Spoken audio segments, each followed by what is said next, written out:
So far, we've covered what is cryptocurrency, gave a little history lesson about where it came from, and discussed the problems cryptocurrencies solve.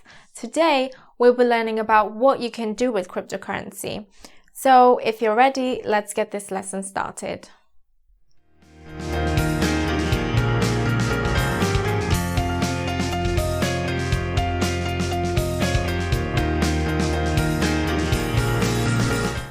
At its core, cryptocurrency is a way of digitally transferring value in a secure, open, and decentralized way. Transferring value sounds pretty straightforward, but it actually comes in many different flavors. As you've learned already from our first What is Cryptocurrency lesson, there are so many different cryptocurrencies out there. One person couldn't hope to keep track of them all. Fortunately, the majority of cryptocurrencies fall into one or more different classes of cryptocurrencies based on the intended use of the crypto. These classes of crypto are useful in furthering your understanding of cryptocurrency because it creates more manageable pieces of the crypto space for you to study and understand. Today, we will be reviewing the three biggest classifications based on their respective market caps as of the recording of this video. There are many more classifications that we will not be touching on in this video. The first classification of cryptocurrencies which we will be learning about, are cryptocurrencies that aim to be a store of value. These cryptocurrencies can be thought of as gold or silver. These cryptocurrencies include Bitcoin, Litecoin, and a subclass known as stablecoins. Stablecoins attempt to have their price made stable through various, oftentimes poorly thought out mechanisms. When thinking about what you can do with this class of crypto, it is useful to think about what can be done with gold.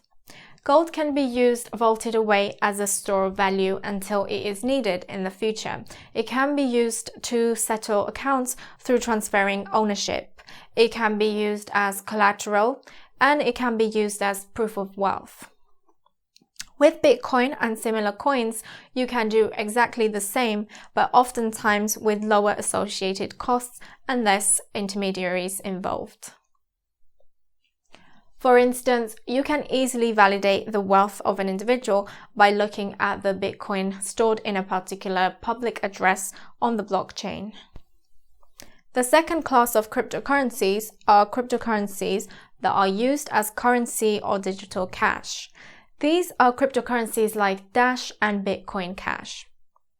These cryptocurrencies focus on speed of their transactions and aim to be able to scale to handle the large number of transactions that would be generated if adopted as a day-to-day currency. Today, cash cryptocurrencies are used to make payments both with online retailers, brick-and-mortar businesses, laborers, and contractors. Basically, they are used to buy all the same things one could hope to buy with cash. Again, most often with much less associated costs. Within the digital cash classification is the privacy coin subclass. Privacy coins are designed to be like cash in that they can be spent anonymously and are fungible, meaning each token looks exactly the same as the next. The most popular privacy coins are Dash, Monero, and Zcash. All three use different mechanisms and strategies to keep transactions private. We will dedicate a future lesson to study more specifically the pros and cons of each. It's important to note, however, that not all privacy coins are private for every transaction and often have opt-in or opt-out privacy settings, so keep that in mind when privacy is required. People usually assume privacy is only desirable for criminals doing bad things, but let me explain why this is untrue. There are times when it's valuable seeing how much money someone has. For instance, if you are thinking of doing business with a company, you may want to see that they have capital reserves. There are other times when this is totally unnecessary and can even be dangerous. For instance, when renting an apartment, you wouldn't want the landlord to be able to look up your payment to find out your crypto net worth. He might decide that you could afford a raise in rent, or absolute worst case scenario, he decides that you have so much crypto that it would be worth the risk to stage a robbery. It is a silly notion that to make a simple transaction with someone, that they should also see your entire financial history. Clearly, privacy coins have a place in the legitimate digital cash market activities.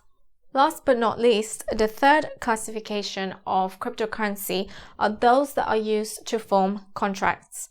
People often don't think about cryptocurrency when it comes to law and contracts, but the same attributes that make crypto predictable and incorruptible as digital money or digital gold are also favorable for contracts.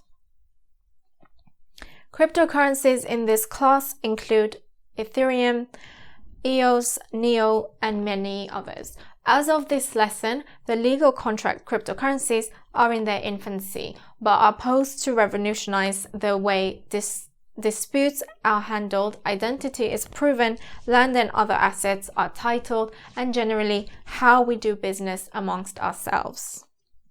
In particular, this class of technology is making possible a concept known as smart contracts, which are contracts that can execute themselves without the need of human intervention.